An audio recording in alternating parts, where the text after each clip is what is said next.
നമസ്കാരം, സിബി മുള്ളനിക്കാടാണ്. സി കമ്പനിയുടെ മറ്റൊരു വീഡിയോയിലേക്ക് എല്ലാവർക്കും സ്വാഗതം. ഒരുപാട് നാളത്തെ ഇടവേളയ്ക്ക് ശേഷമാണ് ഓപ്ഷൻ കമ്പനിയിൽ നിന്ന് ഒരു പാക്കേജ് വരുന്നത്. ബോംബെ ഓപ്ഷൻ എന്ന ഇന്ത്യയിലെ തന്നെ വളരെ പ്രശസ്തമായിട്ടുള്ള ഓപ്ഷൻ കമ്പനിയിൽ നിന്നും റീസെൻ്റ്ലി വിളിച്ചെടുത്ത ഒരു പാഴ്സലാണിത്. ഇതിനുള്ളിൽ ഒരു നാണയമാണുള്ളത്. ഈ നാണയത്തിന് വന്ന കോസ്റ്റും ഡീറ്റെയിൽസും ഒക്കെയാണ് പറയാൻ പോകുന്നത്. ഇത് എനിക്ക് വേണ്ടിയല്ല, എൻ്റെ ഒരു സുഹൃത്ത് വിദേശത്താണിപ്പം. അദ്ദേഹം നാട്ടിൽ വരുമ്പോൾ എൻ്റെ കയ്യിൽ നിന്ന് കളക്ട് ചെയ്തോളാം, എനിക്ക് വേണ്ടി ഒന്ന് ബിഡ് ചെയ്യണമെന്ന് പറഞ്ഞ് ബിഡ് ചെയ്തു. അദ്ദേഹം തന്നെ പേയ്മെൻറ്റൊക്കെ അയച്ചു കൊടുത്തു. സാധനം എൻ്റെ അഡ്രസ്സിലാണ് വന്നത്. അപ്പോൾ ഇതിൻ്റെ ടോട്ടൽ കോസ്റ്റ് നിങ്ങൾക്ക് കാണാം, 33,335 രൂപയാണ്. അതായത് ഇതിൻ്റെ ഹാമറിങ് ചാർജ്, അതായത് കമ്മീഷൻ, അതുപോലെ തന്നെ GST ഇതെല്ലാം ചേർത്തിട്ടാണ് ഇതിൻ്റെ ഒരു ഫൈനൽ വന്നിരിക്കുന്നത്. ഈ ഒരു സ്ഥാപനത്തിൻ്റെ ഡീറ്റെയിൽസ് ബോംബെ ഓപ്ഷൻ നിങ്ങൾക്ക് ഗൂഗിളിൽ സെർച്ച് ചെയ്ത് കഴിഞ്ഞാൽ അറിയാൻ സാധിക്കും. എല്ലാ തവണയും 3 മാസം കൂടുമ്പോഴൊക്കെ ഓപ്ഷൻ നടത്തുന്ന ഒരു വലിയ കമ്പനിയാണ് ബോംബെ ഓപ്ഷൻസ്. അപ്പോൾ അവരുടെ ഇങ്ങനെ ഒരു സ്പെഷ്യൽ പാക്കറ്റിലാണ് ഇത് വന്നിരിക്കുന്നത്. അപ്പോൾ ഈ പാക്കറ്റിന് ഉള്ളിലാണ് ആ നാണയം. റിപ്പബ്ലിക് ഇന്ത്യയുടെ ഏറ്റവും റയറസ്റ്റ് ആയിട്ടുള്ള 25 നാണയങ്ങൾക്കുള്ളിൽ ഉള്ള ഒരു നാണയമാണിത്. അതായത് റയർ എന്ന് പറയാൻ 1300 പരം നാണയങ്ങൾ ഇറക്കിയിട്ടുള്ള റിപ്പബ്ലിക് ഇന്ത്യക്ക് 25-ൽ താഴെ നാണയങ്ങൾ മാത്രമേ റയർ കാറ്റഗറിയിൽ വരുന്നു. ആ ഒരു കാറ്റഗറിയിൽപ്പെട്ട നാണയമാണ് 2 അണ 1955. ആ വർഷമാണ് ഇമ്പോർട്ടൻ്റ്.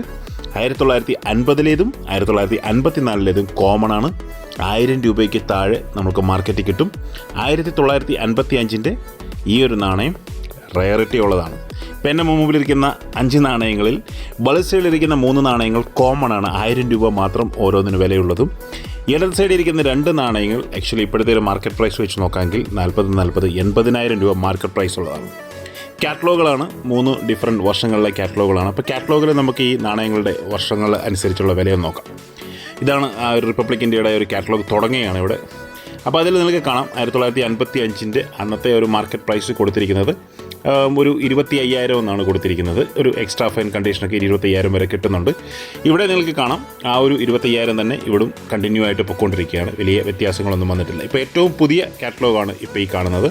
ഈ ഒരു കാറ്റലോഗിലെ വില നോക്കിക്കഴിഞ്ഞാൽ ആ ഒരു എക്സ്ട്രാ ഫൈൻ 25,000 അവിടെ തന്നെ ഉണ്ട്. പക്ഷേ UNCക്ക് 50,000-ലേക്ക് പോയി. ആക്ച്വലി കാറ്റലോഗും മാർക്കറ്റുമായിട്ട് ഇങ്ങനെയൊക്കെയുള്ള റയറിറ്റിയിൽ യാതൊരുവിധ ബന്ധങ്ങളുമില്ല. കാരണം റയറിറ്റി എപ്പോഴും ആവശ്യക്കാരുടെ ഇമ്പോർട്ടൻ്റ് അനുസരിച്ചിട്ടാണ് അതിന് വില കൂടുന്നത്. അപ്പോൾ ഈ 5 നാണയങ്ങൾ ഇന്ന് ഒന്നിച്ച് വെച്ച് എനിക്കൊരു ഫോട്ടോ എടുക്കാൻ സാധിച്ചു. ഒരുപക്ഷെ അദ്ദേഹം വരുന്ന സമയത്ത് ഈ മാസമോ ലാസ്റ്റിലോ ഫെബ്രുവരിയിലോ അല്ലെ ബാംഗ്ലൂർ എക്സിബിഷനോ എവിടെയെങ്കിലും വെച്ച് കാണുന്ന സമയത്ത് തീർച്ചയായിട്ടും ഇത് ബൈ ഹാൻഡ് കൊടുക്കേണ്ടതാണ്. എൻ്റെ കളക്ഷനിലുള്ളതാണ് നിങ്ങൾ ആ കാണുന്ന വലത് സൈഡിലുള്ള നാണയം. എൻ്റെ mint wise year wise collection 25 paisa വരെ ഞാൻ കംപ്ലീറ്റ് ചെയ്തു. അതായത് ആദ്യത്തെ നാണയം മുതൽ 25 പൈസയുടെ ലാസ്റ്റ് നാണയം വരെ കംപ്ലീറ്റ് ചെയ്തു. ഒരെണ്ണം പോലും എനിക്ക് കിട്ടാനില്ല, മിസ്സിംഗ് ഇല്ല. അപ്പോൾ അതിലെയാണ് ആ 2 അണ. ഇപ്പോൾ ഉള്ള 2 അണ എൻ്റെ സുഹൃത്തിന് വേണ്ടി വാങ്ങിച്ചാണ്. അപ്പോൾ വീഡിയോ കണ്ട എല്ലാവർക്കും ഒരുപാട് നന്ദി. Keep watching. Thank you very much.